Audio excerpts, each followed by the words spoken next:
Untuk terus meningkatkan ketahanan energi di tanah air dan mengurangi ketergantungan Indonesia terhadap impor bahan bakar minyak, sebuah industri yang memproduksi CPO menjadi biodiesel resmi beroperasi di Batu Licin, Kabupaten Tanah Bumbu, Kalimantan Selatan.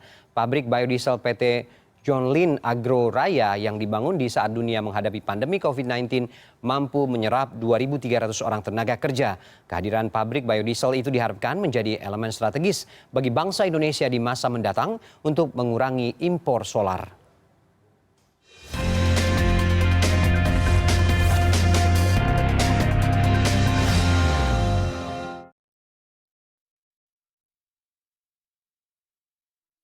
Inilah pabrik biodiesel milik PT John Lynn Agro Raya atau PT JAR yang berdiri di lahan seluas sekitar 10 hektar di Batu Licin, Kabupaten Tanah Bumbu, Kalimantan Selatan.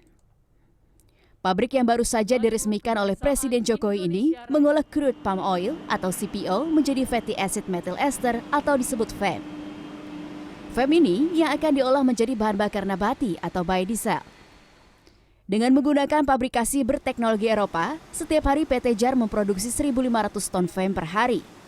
FAM ini kemudian dikirimkan ke terminal BBM Pertamina di wilayah Ambon dan Sulawesi untuk dijadikan produk biodiesel B30. B30 terdiri atas campuran solar sebanyak 70% dan FAM 30%.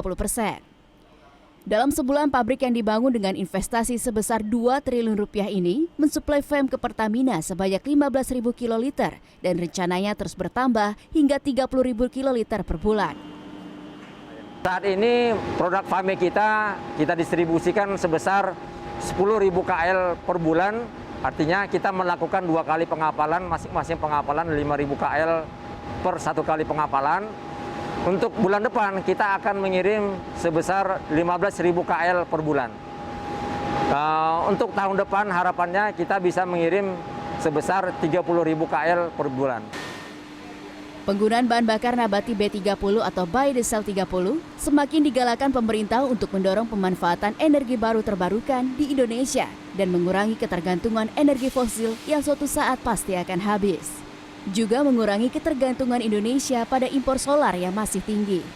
Karena itulah, sejak 1 Januari 2020, pemerintah membuat program mandatori B30. Program ini mewajibkan penggunaan B30 atau pencampuran 30% biodiesel dan 70% solar. Sehingga dengan implementasi B30, maka sebanyak 30% penggunaan solar impor bisa dikurangi dan Indonesia bisa menghemat devisa negara.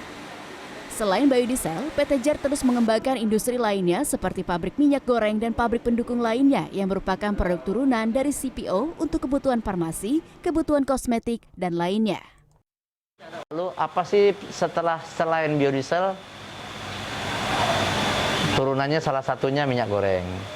Pabrik minyak goreng sekarang kita lagi bangun. Dari minyak goreng itu butuh kemasan. Kita lagi bangun tahun depan untuk pabrik kemasan, termasuk pabrik karungnya sekalian. Lalu setelah itu mau diapain? Oh, ini harus logistiknya harus diberesin.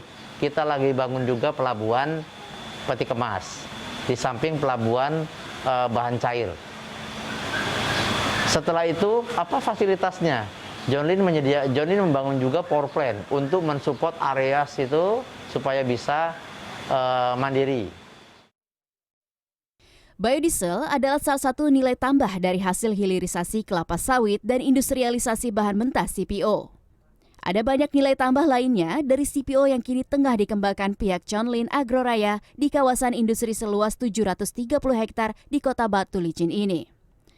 Di antaranya industri minyak goreng dan turunannya yang kini tengah dibangun dan akan selesai tahun 2022.